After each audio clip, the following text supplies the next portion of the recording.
Public की demand थी, तो भाऊ को आना पड़ा।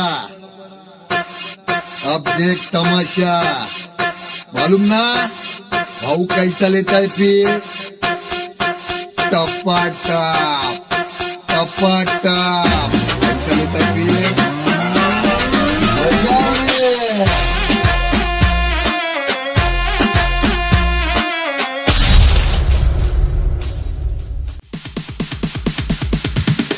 Sorry ass DJ.